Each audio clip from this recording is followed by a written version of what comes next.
बताएं कि ये जो फैसला आने जा रहा है ये कितना अहम है और मुल्ज़मान के लिए या आम शहरियों के लिए या सिविलियन शहरियों के लिए या सिविलियन अदालतों के लिए तो अहम है ही। ये बुनियादी तौर पे सुप्रीम कोर्ट के आईनी बेंच के लिए ये फ़ैसला कितना अहम है? बहुत अहमियत का हामिल है ये फ़ैसला। इसमें 23 अक्टूबर 2023 को जो फ़ैसला आया था उसके ख़िलाफ़ अपीलें हैं और ये भी हमें ज़हन में रखना होगा कि सुप्रीम कोर्ट के उस फैसले पर अमल नहीं हुआ था जो 23 अक्टूबर 2023 को आया था, फिर दिसंबर में अपीलें और उस फैसले में कहा गया था कि इन मुल्ज़मान को रिहा किया जाए या सिविलियन की कस्टडी में दिया जाए और सिविलियन कोर्ट्स में, एंटी टेररिज्म कोर्ट्स में इनके मुकदमात चलाए जाएँ, लेकिन उस पर कभी अमल नहीं हुआ। और इसी सुप्रीम कोर्ट ने अपने ही उस फैसले पे अमल दरामद रोक दिया था और हुकूमत को स्टे दे दिया। और दिसंबर 2023 में जब अपीलें आई तो उस वक्त का बेंच ने ये पूछना भी गवारा नहीं किया कि आपने इस पर अमल किया है या नहीं किया, बल्कि उसको जो है वो सस्पेंड कर दिया और उसके बाद से लेकर अब तक तकरीबन 1.5 साल हो गया है ये मामला जो है वो सुप्रीम कोर्ट के सामने था। अब इसकी अहमियत बहुत ज़्यादा है। एक तो सिविलियन साइड पे कि सिविलियंस के ट्रायल हो सकते हैं या नहीं हो सकते, एक फ्यूचर के लिए भी तयन हो जाएगा कि ट्रायल होने हैं या हो सकते हैं या नहीं हो सकते। दूसरा, अगर सुप्रीम कोर्ट ऑफ पाकिस्तान ये कहती है कि सिविलियंस के ट्रायल्स हो सकते हैं तो फिर मैं ये समझता हूँ कि जो एक आर्गूमेंट्स भी आते रहे हैं कि जो एंटी टेररिज्म कोर्ट्स हैं, ये स्पेशल लॉ 97 में जो बनाया गया था, तो इनको एम्पावर करने की बजाय इन पर जो है वो अदम एतमाद होगा। सिविलियंस कोर्ट्स पर मैं समझता हूँ कि अदम एतमाद होगा कि वो काम नहीं कर सकती जो मिलिट्री कोर्ट्स कर सकती हैं, हालांकि ऐसा है नहीं है। तो इस लिहाज से ये बहुत अहमियत का हामिल है ये इसमें फैसला।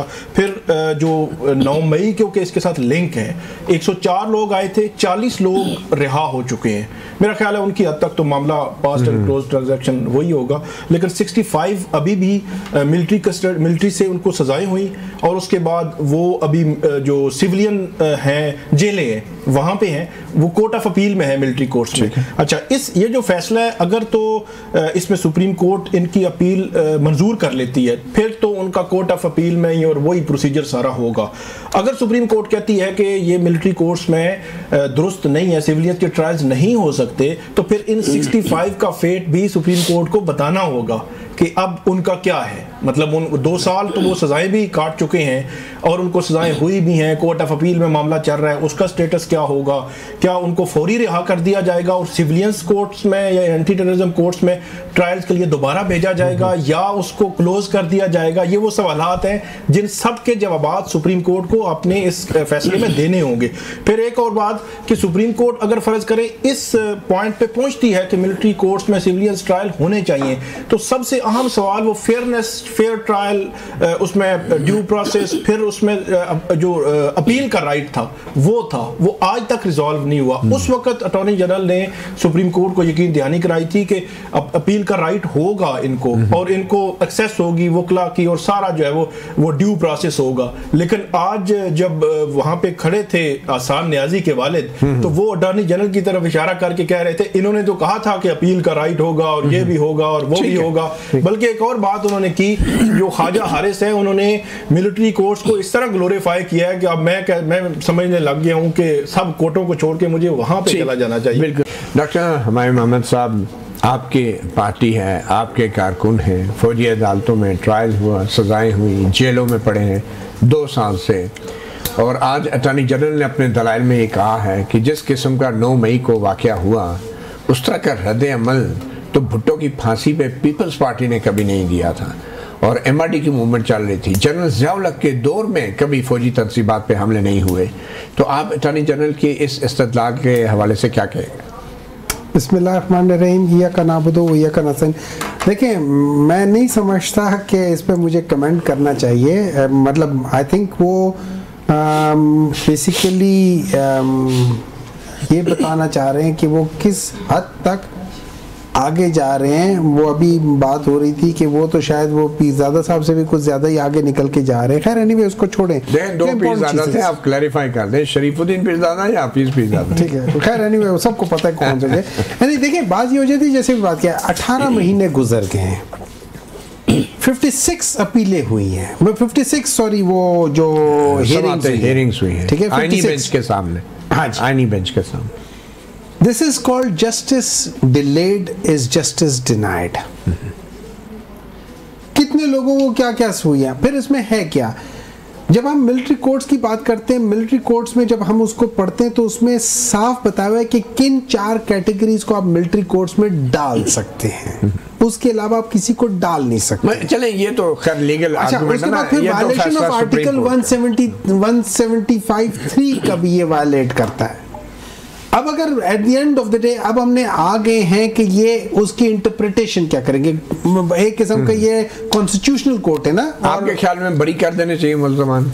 देखिए, मेरे लिहाज से बरी कर देने की बात नहीं है, मेरे लिहाज से वही जैसे अभी बात हो रही थी, अगर तो आप इसको अपहोल्ड कर दोगे कि नहीं ये मिलिट्री कोर्ट्स में होगा, तो फिर आहिस्ता आहिस्ता ये याद रखिए वो जो डिमार्केशन है between the civilians and military वो खत्म होनी शुरू हो जाएगी। जो लाइन ऑफ कंट्रोल है आइन की, वो खत्म हो जाएगी। फिर उसके बाद ये आप ये समझ लें कि ये ग्रे एरिया हो जाएगा और इसके अंदर बहुत सारे लोगों को किसी बात भी डाल के कर लेंगे, और ये बड़ा इंपॉर्टेंट पहला स्टेप होगा।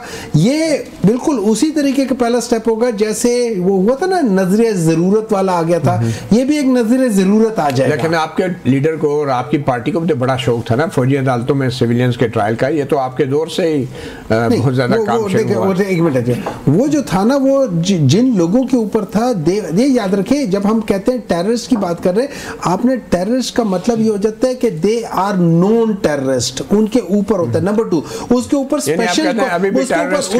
स्पेशल कॉन्स्टिट्यूशनल अमेंडमेंट आई थी, उसके बाद उसको किया गया था, उसको उस लिहाज से किया था कि इसलिए नहीं था कि आपकिसी को भी कर सकते हैं। तो ये सारी चीजें फर्क होती है और आपको इसको डिफरेंशिएट करके करना चाहिए। करदार, आप क्या तवक्को कर रही हैं, सुप्रीम कोर्ट को क्या फैसला देना चाहिए? जी बिस्मिल्लाहिर्रहमानिर्रहीम। मतीउल्लाह जान साहब, बहुत शुक्रिया, आपने मुझे इनवाइट किया। देखिए, अब मैं तो बड़ी हैरान होती हूँ इनका वावेला सुन के, और ये जिस तरीके की ये दलाइल दे रहे होते हैं।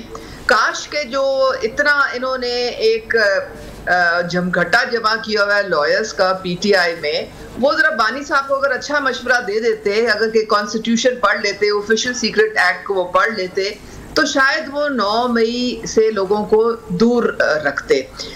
क्लियरली कॉन्स्टिट्यूशन में आप ऑफिशियल सीक्रेट एक्ट पढ़ें, अगर आप मिलिट्री इंस्टॉलेशंस को टारगेट करेंगे डिलिबरेटली, तो फिर आप का ट्रायल भी मिलिट्री कोर्ट्स में ही होगा। अब ये इनको अच्छी तरह पता था। इन्होंने, आप जिस तरह आप फरमा रहे हैं, 25 के करीब इन्होंने मिलिट्री कोर्ट्स में ट्रायल्स जो थी, और बड़ा फैनफेयर के साथ कराई, और बड़ा उसको जनाब सपोर्ट किया था बानी साहब ने। उस वक्त शायद मेरे ख्याल में इनकी कोई इंटरप्रिटेशन और थी मिलिट्री कोर्ट्स की। आज चूंकि वो, और इन्होंने खुद लोगों को इस मुसीबत में फंसाया है, नोइंगली। देखिए, सिस्टमैटिकली अगर आप 30 के करीब मिलिट्री इंस्टॉलेशंस को साइमल्टेनियसली अटैक करते हैं, तो ये इसका मतलब है कि पूरा आपने एक साजिश प्लान की है। देखिए, उसमें अभी ये मामला तो अभी ट्रायल्स में, अपीलों में आएगा ना। सुप्रीम कोर्ट के सामने एक आईनी सवाल था कि क्या सिविलियन का फौजी अदालतों में ट्रायल हो सकता है या नहीं। तो आपके ख्याल में क्या सिविलियन का फौजी अदालतों में ट्रायल होना चाहिए? देखिए, अगर उन्होंने फौजी तनसीबात पे हमले किए हैं तो फिर होगा। अगर तो उन्होंने किसी सिविलियन बिल्डिंग पे हमला किया होता, दैट वाज डिफरेंट। लेकिन बहुत से ऐसे लोग हैं जिन पे सिविलियन अदालतों में मुकदमा चल रहा है, और माजी में भी फौजी तनसीबात पे हमला करने वाले दहशतगर्दों के ट्रायल जो है सिविलियन अदालतों में होते रहे। नहीं, ये देखें, मेरी बात सुने, ये लोग बड़े देर स्टे ऑर्डर्स के पीछे छुपते रहे, क्योंकि वो गुड टू सी यू वाला कोर्ट चल रहा था। उसके बाद ये सुप्रीम कोर्ट ने ही ये डिसीजन दी थी, जिसके बाद मिलिट्री कोर्ट्स में इनके ट्रायल शुरू हुए थे, बड़े अरसे के बाद लटका के यहाँ तक। चलें, अब देखें सुप्रीम कोर्ट क्या फैसला करती है।